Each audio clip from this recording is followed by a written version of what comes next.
the major reason why there's a lot of clamor over constituency projects and how the money is being spent is because people can't seem to see the effect of some of this money that has been given to these people. Now, what should be the process of evaluating performance? Because we've been reading about what the president is trying to do, sign performance agreements with all of these people to make sure that we can hold them ransom to the monies that they collect. In this case, what should be the process? Well, let me also say, in fairness to the members of the National Assembly, they are not an executing institution.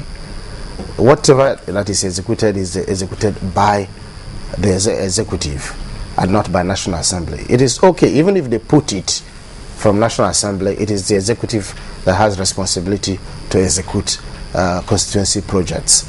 What we are saying is that if we have better collaboration in good time with them so that their constituency projects are planned for before the budget is even sent in to them, it means that from when the budget goes in, an agency that is expected to execute the constituency project will know that I am going to do XY road or medical center or rural electrification, or I'm going to buy transformers. In which case, you start the procurement process. Procurement process starts with when you do the bill of quantity, you advertise, you evaluate, you select winning bids and all that.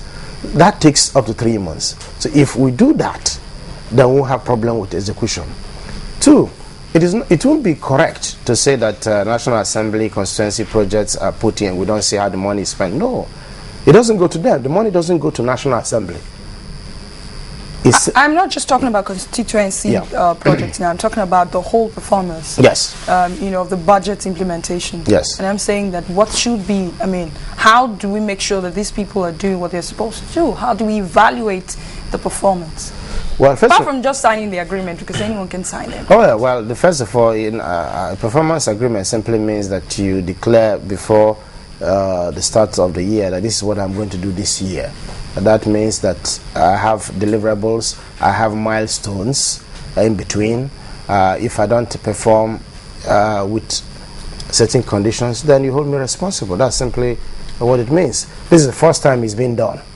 Really? Yes. So how, what used to be the process? What used to be the process is that every ministry gets a budget. You go and implement on the projects that you have declared that you will do. So at the end of the day, you write a report to say, I've done what I'm supposed to have done. But now what we're saying is that you declare upfront what can you do. It is agreed based on, if you give me X amount of money, I'll be able to deliver X amount. It's simple, similar to what you guys do. Now you're talking about what you can do, talking about planning. We were trying to do some kind of research. We stumbled on this 2012 capital performance for MDAs.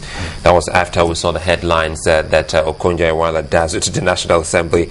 We're still yet to get the National Assembly to respond to that. And loads and loads of them. We see communication technology, for instance, 16.45%. That's a performance. But I want us to look at the Niger Delta and communication technology and tell us why they are not right when they say, well, the performance is pretty low. For Niger Delta Ministry, the performance is 96.03.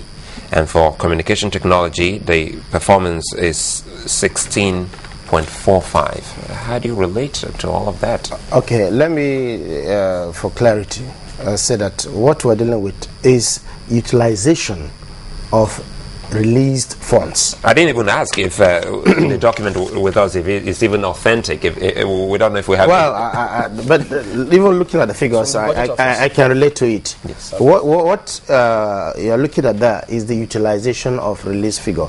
You recall that the quarter 1, some money was released. Quarter 2, some money was released. What we are saying is that for agencies like Niger Delta, for the total sum released to them, they have been able to utilize 96% of the total sum released.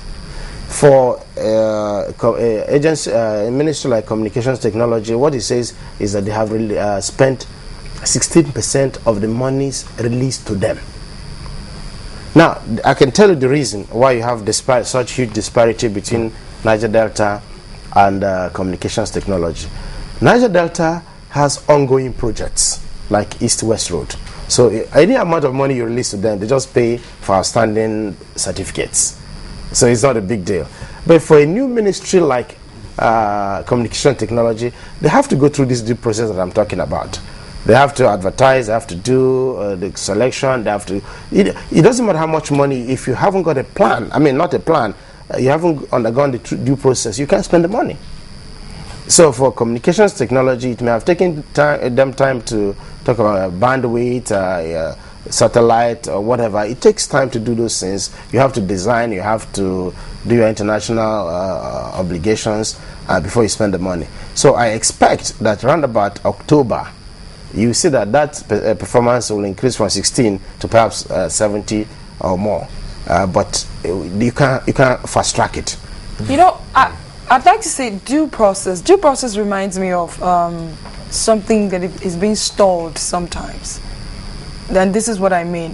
When you're supposed to do a thing that is very important to the growth of an economy, should it take that long to start the process? Well, I can tell you the difference between public resources and private resources is that if we're dealing with procurement of a building by Channels Television, and the chairman of this station decides, oh, I like the building, he can write a check the next day because he owns the resource. Nobody's going to ask him why did he spend the money, as long as he's convinced that it's good value for money. He goes out to spend the money. For public sector, you have to show due diligence in the use of public resources. That means that you don't pick one company because you think they are competent. Even if you think they are competent, you still have to open it up to a competitive process. Now, by doing that, the only way you can do that is to advertise. When you advertise, the law says you have to leave it for about 30 days for people to have the opportunity to advertise.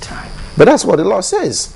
You then go through the process of selection, technical evaluation. After you finish with technical evaluation, you identify those companies that are technically competent to do the job. Then you go into financial bid to evaluate the bid. So because at this stage, it doesn't matter, any of these three companies that have been selected on the technical side can win the contract. So you go into financial. After you go into financial, you now send it off to due process office to review the process that you have undergone. After they have reviewed the processes, then they will give you a certificate of no objection. When they give you a certificate of no objection, then you start the process of awarding contract. When you have awarded the contract, you give them time to accept the contract or not to accept the contract. You know what I think? If for any reason... I can't stop shaking my head because someone needs to review that. Yeah, but that's the law. It doesn't take a binocular to know that something is good enough. That's the law. That's the law. If that process is not gone through, you will deal with petitions upon petitions from the public who think that you've done favor to A, B, or C.